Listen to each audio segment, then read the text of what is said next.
ఇవాళ కొన్ని పత్రికలలో రాస్తున్నారు రేషన్ కార్డుల విధానాన్ని ఉపసంహరించుకున్నారని. ఈ పత్రికలకు మరి ఎవరు చెప్తారో నాకైతే తెలీదు, కానీ వాళ్ళకి రేషన్ కార్డుకి ఈరోజు ప్రవేశపెడుతున్న ఫ్యామిలీ డిజిటల్ కార్డుకి తేడా తెలియకపోవడం దురదృష్టకరం. ఇంతకుముందు పేపర్ల మీద మాన్యువల్లో కార్డులు ఇచ్చేవాళ్ళు. Ration card separate, Aarogyasri card separate, లేదా అదేవిధంగా రైతు బీమా, లేకపోతే రైతు బంధు, షాదీ ముబారక్, కళ్యాణ లక్ష్మి, ఆసరా పెన్షన్, ఇట్లా ఏది చెప్పినా, అదేవిధంగా అసంఘటిత కార్మికులకు హెల్త్ ప్రొఫైల్కు సంబంధించిన విధానాలు ఎక్కడికక్కడ ఏ డిపార్ట్మెంట్ ఆ డిపార్ట్మెంట్ దాదాపుగా 30 శాఖలు 30 రకాల సమాచారాన్ని సేకరించి ఎవరికి వాళ్ళ దగ్గర నిక్షిప్తం చేసుకోవడం వల్ల అసలు కుటుంబ సభ్యులు ఎవరు, ఆ కుటుంబంలో రేషన్ కార్డ్ అర్హత ఉన్న వాళ్ళు ఎవరు, పెన్షన్కి అర్హత ఉన్న వాళ్ళు ఎవరు, రైతు బీమాకు అర్హత ఉన్న వాళ్ళు ఎవరు, రైతు బంధుకు అర్హత ఉన్న వాళ్ళు ఎవరు, ఫీజు రియంబర్స్మెంట్కి అర్హత ఉన్న వాళ్ళు ఎవరు,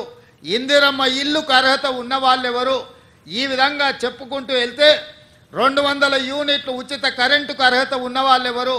ఆర్టీసీ బస్సులో మహిళల ఉచిత ప్రయాణానికి ఎవరు అర్హులు, అదేవిధంగా 500 రూపాయలకు సిలిండర్ ఇవ్వడానికి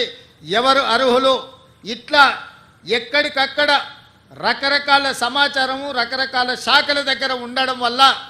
మెరుగైన విధానంతో పరిపాలన సాగించడానికి, ప్రజలకు మెరుగైన సేవలు అందించడానికి వస్తున్న ఇబ్బందులన్నిటిని కూడా రాష్ట్ర ప్రభుత్వం ఒక అంచనాకు వచ్చింది. అందుకే ఈరోజు రాష్ట్ర ప్రభుత్వం 30 శాఖల దగ్గర ఉన్న సమాచారాన్ని అంతా ఒక్క ఫ్యామిలీ డిజిటల్ కార్డుకి ఒక్క క్లిక్, ఎట్లయితే ఆధార్ను ఆ రోజు మన్మోహన్ సింగ్ గారు ప్రవేశపెట్టడంతో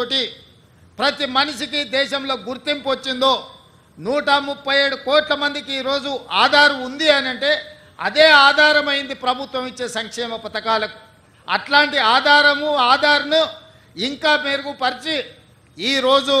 ఫ్యామిలీ డిజిటల్ కార్డు రూపంలో ప్రతి కుటుంబానికి అర్హత కలిగిన వాళ్లకు అన్ని సంక్షేమ పథకాలను అందుబాటులోకి తీసుకురావాలని ఒక్క క్లిక్తో సమాచారం అంతా సంక్షిప్తంగా ఉండి ప్రభుత్వ శాఖలలో ఉండే అధికారులకు అందుబాటులో ఉండాలని ఇవాళ ఈ విధానాన్ని ప్రవేశపెట్టినాం. ఈరోజు ఈ family digital card 1 nation 1 ration ఏదైతే ఉన్నదో ఆ విధానంలో భాగంగా 1 స్టేట్ 1 కార్డ్, తెలంగాణ రాష్ట్రంలో ప్రతి కుటుంబానికి ఒక గుర్తింపు కార్డునివ్వాలి. ఆ గుర్తింపు కార్డులో వాళ్ళకు అందుబాటులోకి తీసుకొచ్చిన సంక్షేమ పథకాలన్నిటిని కూడా డిజిటలైజ్ చేసి కంప్యూటర్లో పొందుపరిచి ఏ శాఖ కావాలన్నా వాటిని చూడడానికి అర్హులైన వాళ్ళందరికీ సంక్షేమ పథకాన్ని అమలు చేయాలని ఈ విధానాన్ని తీసుకొచ్చినాము. ఇవాళ ఈరోజు ప్రవేశపెడుతున్న ఫ్యామిలీ డిజిటల్ కార్డు ఇదే రేషన్ కార్డు,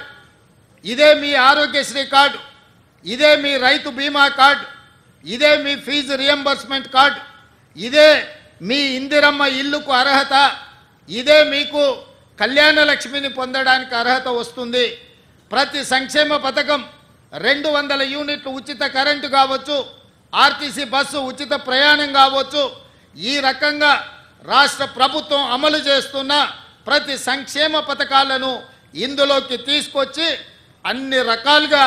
మీ కుటుంబాలకు ఈ కార్డు ఒక రక్షణ కవచం కల్పించడానికే ఈ ఫ్యామిలీ డిజిటల్ కార్డుని రాష్ట్ర ప్రభుత్వం తీసుకొచ్చింది. ఇదే కాదు, ఈరోజు చాలామంది నన్ను కలుస్తున్నారు, అయ్యా మా పిల్లగాడికి పెళ్ళి అయింది, మా ఇంటికి కోడలు వచ్చింది, మా పిల్లగాడికి కూడా సపరేట్ రేషన్ కార్డు కావాలి, ఎందుకంటే వాడి కుటుంబం సపరేట్ అయిపోయింది, గతంలో పెళ్ళి కానప్పుడు తల్లిదండ్రులుగా మా దగ్గర ఉన్నాడు, ఇప్పుడు మా అబ్బాయికి పెళ్ళి అయింది, అతనికి కూడా ఒక రేషన్ కార్డు కావాలంటారు. మరి ఏ విధంగా దీన్ని వాళ్ళకి ఇవ్వాలి, ఇచ్చిన సంగతి వాళ్ళకి ఎట్లా తెలవాలి? అదేవిధంగా కొన్ని కుటుంబాలలో వయసు మీద పడిన వాళ్ళు చనిపోతే వాళ్ళ వివరాలు తొలగించడానికి ఒక సమస్య అవుతున్నది. అదేవిధంగా సక్సెషన్ సర్టిఫికెట్, కుటుంబంలో పెద్ద చచ్చిపోయినప్పుడు చనిపోయిన సర్టిఫికెట్ తీసుకెళ్ళి రెవెన్యూ డిపార్ట్మెంట్కి వెళ్ళి ఆస్తులు విరాసత్ చేసుకోవాలంటే,